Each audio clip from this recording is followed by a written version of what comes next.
पुण्यातील वैष्णवी हगवणे आत्महत्या प्रकरणात आता नवनवीन खुलासे समोर येत आहेत.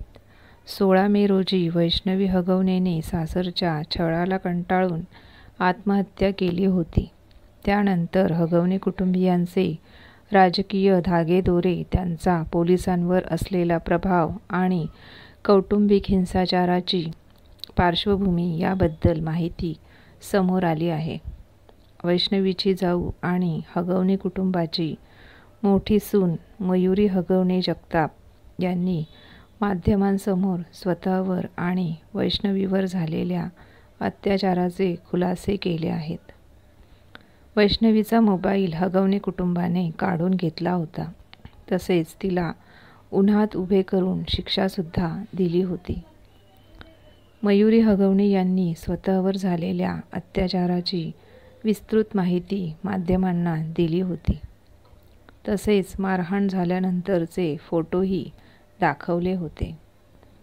1-2 वेळा नाही तर अनेकदा हगवणे कुटुंबियांनी मारहाण केल्याचा आरोप मयुरी यांनी केला. सासरच्या लोकांच्या छळाला कंटाळून आपण पती-पत्नी गेले 1.5 वर्षापासून वेगळे राहत असल्याचेही त्या म्हणाल्या.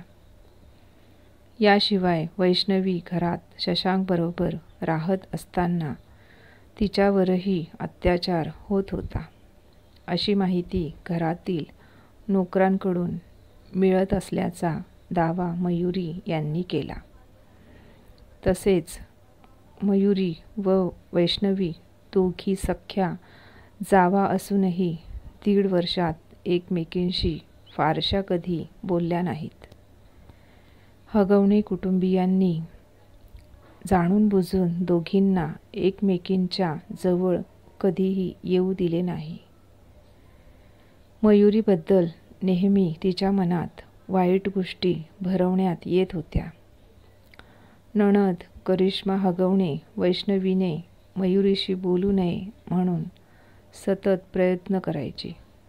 एकदा मयुरीच्या पतीने म्हणजे सुशीलने शशांकला समजवण्याचा सुद्धा प्रयत्न केला होता की वैष्णवीला त्रास देऊ नको. मात्र शशांकने सुशीललाच उलट उत्तर दिले, आमच्यामध्ये पडू नकोस.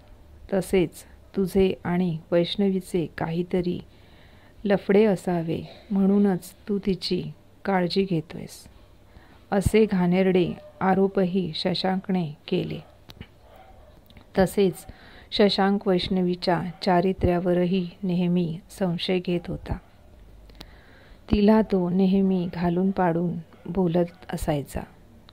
आई-वडिलांकडून पैसे मागण्याचा दबाव तिच्यावर टाकण्यात येत होता. घरातील अन्य माणसांकडूनही सुद्धा तिला अत्यंत वाईट वागणूक मिळत होती. वैष्णवीचा त्रास आम्हाला दिसत होता, पण कुटुंबाच्या विरोधामुळे आणि नणंद करिश्मा हगवणेच्या भीतीमुळे कोणी काही बोलू शकत नव्हते. करिश्मा म्हणजे तिची नणंद हीच संपूर्ण घरावर सत्ता होती. तिने सुद्धा वैष्णवीला मारहाण केली होती व तिच्या अंगावर थुंकली सुद्धा होती. करिश्मा ही अत्यंत वाईट प्रवृत्तीची स्त्री आहे. स्वतः लग्न केले नसून सुद्धा इतर पुरुषांबरोबर अनैतिक संबंध ती ठेवायची. ती अत्यंत घाणेरड्या विचारांची होती. सुनेला जास्त डोक्यावर चढवून घेऊ नये असे ती नेहमी तिच्या आईला सांगायची. शशांक ही आपल्या बहिणीचेच ऐकायचा. वैष्णवीकडून हुंडा घेतल्याचा माज शशांकला होता. मी बायकोला धाकात ठेवतो, तिच्या घरच्यांकडून ब्रँडेड वस्तू घेतो, असा मोठेपणा शशांक मिरवत असे. सुशीललाही या सगळ्या गोष्टी सांगून बायकोला कसे धाकात ठेवायचे याचे शिकवण तो देत होता. पण सुशीलने असे काही केले नाही. त्यावरूनही त्याला घरच्यांकडून त्रास दिला जात होता. तसेच त्यांच्या मित्रांमध्ये त्याची बदनामी केली जात होती. वैष्णवी गर्भवती असताना हगवणे कुटुंबियांनी तिला घराबाहेर उन्हात उभे ठेवले होते.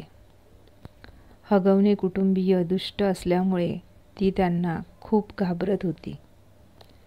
पण मयुरीच्या पतीने तिला खंबीर साथ दिल्यामुळे तिची ह्या छळापासून सुटका झाली होती आणि तिचा जीव वाचला होता. पण वैष्णवीला तिच्या पतीची साथ मिळाली नाही. त्यामुळे तिच्या मनात कदाचित अपराधीपणा भावना निर्माण झाली असावी आणि म्हणूनच असह्य शारीरिक व मानसिक वेदना सहन न झाल्यामुळे कदाचित तिने आपल्या लहान बाळाचा विचार न करता आत्महत्यासारखे टोकाचे पाऊल उचलले असावे. ज्यांनी ज्यांनी वैष्णवीला त्रास दिला त्यांना जन्मठेपेची शिक्षाही मिळालीच पाहिजे. माहिती आवडली असल्यास व्हिडिओला लाईक करा आणि चॅनलवर नवीन असाल तर चॅनलला सबस्क्राईब करा. धन्यवाद.